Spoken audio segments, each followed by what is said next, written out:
Kita berada di bulan Rajab atau bulan yang populer dengan peristiwa Isra wal Mi'raj yang dilakukan oleh Rasulullah Muhammad sallallahu alaihi wasallam, yang oleh mayoritas ulama diyakini bahwa itu terjadi pada tanggal 27 bulan Rajab.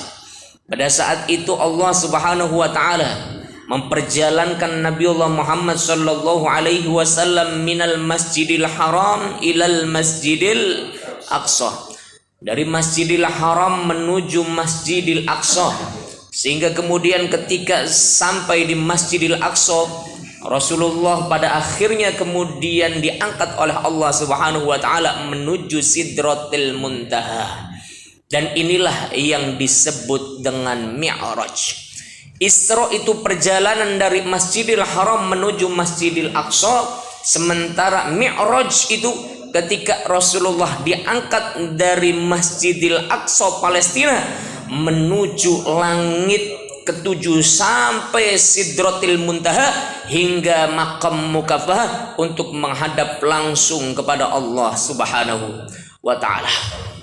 Ada banyak kisah yang disampaikan oleh para ulama terkait pertemuan Rasulullah Muhammad sallallahu alaihi wasallam dengan para nabi, Nabi Adam, Nabi Musa sampai dengan Nabi Isa alaihi salatu wasallam. Ketika Allah Subhanahu wa taala memperjalankan Nabiullah Muhammad di langit pertama, langit kedua, langit ketiga sampai langit ketujuh. Di situ Rasulullah dipertemukan dengan para nabi, dipertemukan dengan para rasul. Apa maksud dari semuanya itu? Mungkin ada yang menyampaikan, oh itu hak prerogatif Allah, Ustaz. Itu haknya Allah. Itu urusannya Allah. Betul, itu hak prerogatif Allah. Itu kehendak Allah. Tapi pasti semua ada hikmah. Mengapa Allah Subhanahu wa taala mempertemukan Nabiullah Muhammad sallallahu alaihi wasallam dengan para nabi, dengan para rasul yang lebih dulu ada daripada Nabiullah Muhammad sallallahu alaihi wasallam? Maka hikmah terbesar dari dipertemukannya Rasulullah Muhammad sallallahu alaihi wasallam dengan para nabi lainnya ketika pelaksanaan Isra wal Mi'raj, secara implisit Allah menyampaikan kepada Nabi Muhammad, "Hei Muhammad, kalau kamu menyampaikan dakwah dan kamu kemudian mendapat banyak gangguan, banyak rintangan, ingat bukan cuma kamu, Nabi Musa juga sama. Bukan cuma kamu, Nabi Ibrahim juga sama. Bukan hanya kamu, Nabi Nuh juga sama. Bukan hanya kamu, Nabi Isa pun sama. Para rasul, para anbiya, ketika mereka mendakwahkan kebenaran, mendakwahkan al-haq, mendakwahkan tauhid, mendakwahkan Islam, maka niscaya akan berhadapan dengan orang-orang durjana, akan berhadapan dengan orang-orang kafir, akan berhadapan dengan orang-orang zalim. Inilah makna implisit daripada Allah Subhanahu wa taala mempertemukan Nabiullah Muhammad dengan para nabi lainnya ketika Allah Subhanahu wa taala memperjalankan Rasulullah Muhammad sallallahu alaihi wasallam pada peristiwa Isra wal Mi'raj. Kenapa? Karena pada saat itu Rasulullah dalam keadaan sedih luar biasa. Ditinggal istrinya, ditinggal pamannya yang selama ini melindungi dakwah beliau, yang selama ini membela dakwah beliau, kemudian semuanya diwafatkan oleh Allah Subhanahu wa taala. Maka inilah yang kemudian disebut dengan Amul Huzn, tahun penuh duka cita yang terjadi pada diri Rasulullah Muhammad sallallahu alaihi wasallam, sehingga Allah Subhanahu wa taala menghibur beliau, mengajak beliau untuk kemudian bertemu dengan para nabi, bertemu dengan para rasul, dan secara tidak langsung Allah Subhanahu wa taala mengingatkan Nabi Allah Muhammad sallallahu alaihi wasallam, Muhammad, kalau kamu dakwah kemudian banyak yang benci, ingat bukan cuma kamu, Kalau kamu dakwah kemudian ditentang oleh orang-orang kafir, ingat bukan cuma kamu, nabi-nabi lainnya pun sama, ditentang, diejek, diolok-olok, dihina, dicaci maki, bahkan diancam sampai tingkatan pembunuhan. Mereka pun, para nabi, para rasul sebelummu pernah merasakan hal yang serupa. Maka di sini kemudian Allah Subhanahu wa taala menyampaikan di dalam Quran surah Al-Furqan ayat ke-31. Wa kadzalika ja'alna likulli nabiyyin aduwwan minal mujrimin. Wa kadzalika ja'alna, dan demikianlah kami telah menjadikan likulli nabiyyin, bagi tiap-tiap nabi, aduwan minal mujrimin, musuh-musuh dari orang-orang yang penuh dosa. Allah tetapkan bagi para nabi, Allah tetapkan bagi para rasul musuh-musuh. Siapakah mereka itu? Mereka adalah orang-orang jahat. Siapakah mereka itu? Mereka adalah orang-orang yang senantiasa memperturutkan hawa nafsunya. Mereka adalah orang-orang yang tidak rela apabila kemudian harus mengikuti syariat yang dibawa oleh Rasulullah Muhammad sallallahu alaihi wasallam. Dan kemudian Allah menyampaikan, wa kafa bi rabbika hadiyan wa nasira, dan cukuplah dengan Tuhanmu hai Muhammad sebagai pemberi hidayah, sebagai pemberi petunjuk, wa nasiran, dan sebagai pemberi pertolongan, untuk memantapkan hati Rasulullah, untuk memantapkan hati Nabi Allah Muhammad sallallahu alaihi wasallam. Jangan khawatir, jangan khawatir. Kamu ketika berdakwah banyak yang menentang, tidak usah khawatir. Kamu berdakwah banyak yang membenci, tidak usah khawatir. Karena memang pada hakikatnya yang berhak untuk memberikan hidayah itu bukan kamu, tapi Allah. Jangan khawatir, Allah sendiri yang akan memberikan hidayah. Kalau kamu takut kemudian disakiti, jangan khawatir. Cukuplah dengan Allah. Kita jadikan ia sebagai penolong kita. Allah Subhanahu wa taala memberikan motivasi kepada Rasulullah Muhammad sallallahu alaihi wasallam, dan ini terus terjadi. Bukan hanya dirasakan oleh Nabi Allah Muhammad, akan tetapi umat beliau pun hingga saat ini, ketika mereka benar-benar mendakwahkan Islam, pasti akan mendapat banyak tantangan. Orang yang benar-benar mendakwahkan Islam pasti banyak orang yang membenci, pasti banyak orang yang tidak suka. Makanya di sini kalau ada orang dakwah tapi dia tidak dibenci sama koruptor, berarti pada hakikatnya dia tidak dakwah. Dia ngakunya dakwah tapi nggak dibenci sama Ferdi Sambo CS. Jangan-jangan dia juga serupa dengan Ferdi Sambo CS. Ada orang ngakunya dakwah tapi sama kelompok ahlu maksiat, ahlu ma'asi tidak dibenci. Oh, saya dakwah Ustaz, karena saya dakwah tuh bandar judi, bandar togel, bandar narkoba semuanya merapat ke saya. Ustadz wajar saja dibenci sama mereka karena Ustadz aliran keras. Ustadz dibenci sama mereka karena Ustadz radikal. Coba dakwahnya kayak saya, pasti nggak bakal dibenci.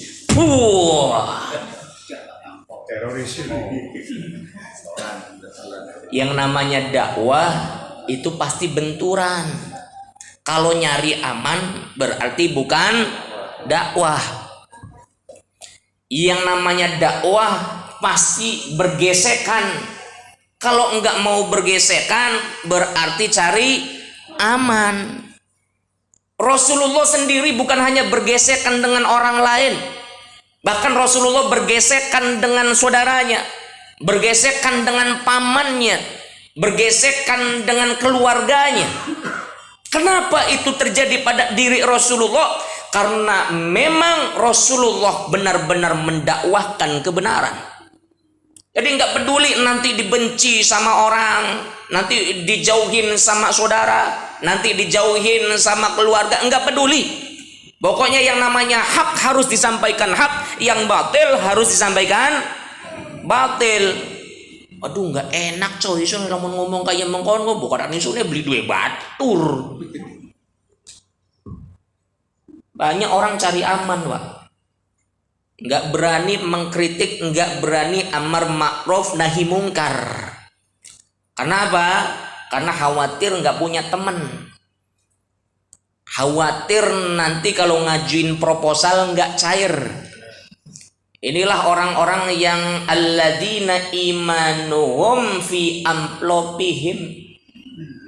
Seharusnya kan imanuhum fi qulubihim. Iman mereka di dalam hati. Ini imanuhum fi amplopihim wa fi proposalihim. Luar biasa. Prinsipnya laisal fulus alamatul manfus. Beli duit bakalnya mati.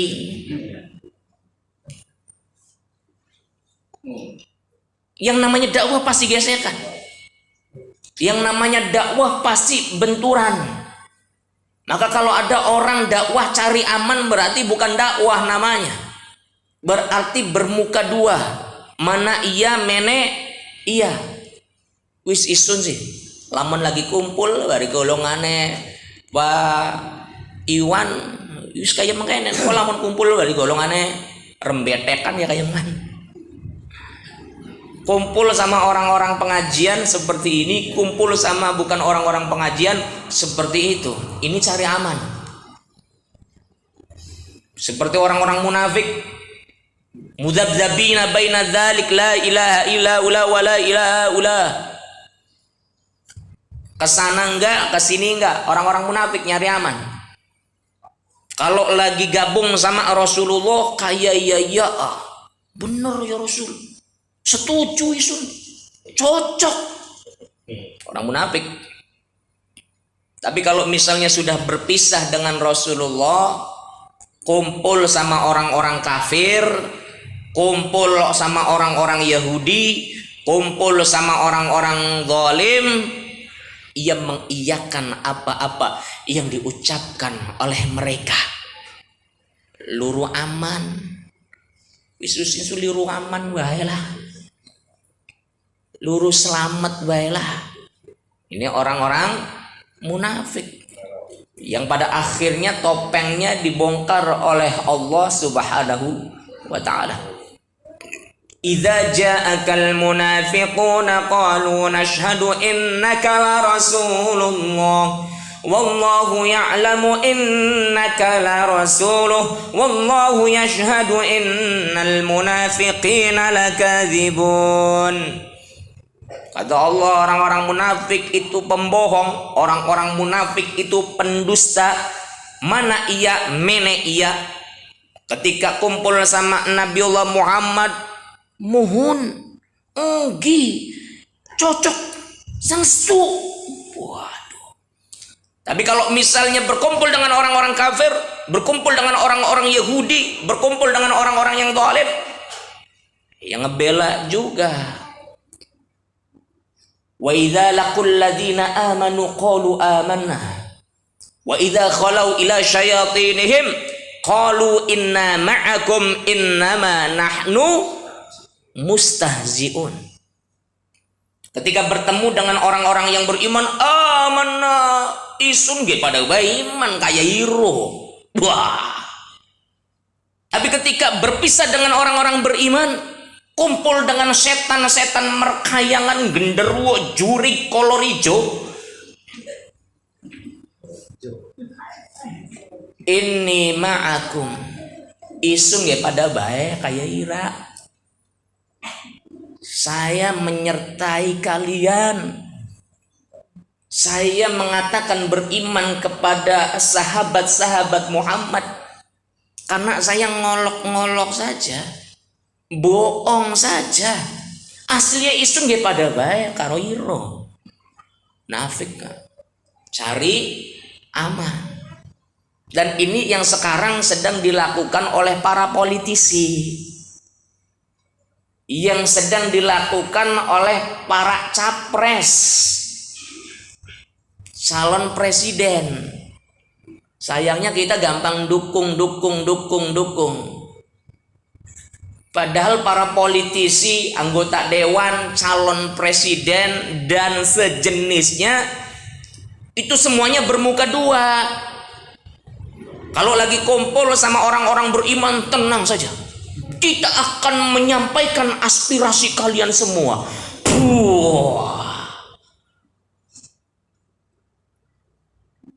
Ajak lalen Mereka juga datang ke orang-orang yang diprostitusi, datang juga ke bandar-bandar judi, datang juga kepada para penganut Islam Nusantara. Mereka pun menyampaikan, kami akan menyampaikan semua aspirasi bapak-bapak, ibu-ibu semuanya. Para politisi di demokrasi seperti itu.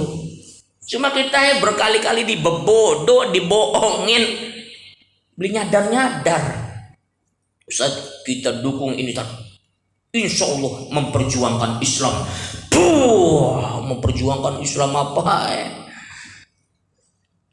Dulu dibohongin sama Prabowo, Ustaz Fahmi anti Islam, anti perjuangan umat, nggak mau dukung Prabowo. Saya sudah sampaikan, bohong, pasti bohong.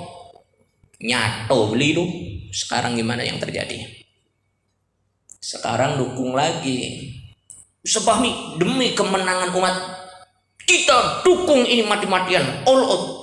Bila perlu Ustaz punya jamaah, kumpulkan jamaah, kita kampanye, kita menyatakan sikap bersama, mendukung secara sukarela. Nanti dulu oh dikit enak baik kaza bohong. Para politisi itu tak ubahnya dengan orang-orang munafik. Mereka di hadapan rakyat, kami siap membela rakyat. Mereka di hadapan cukong-cukong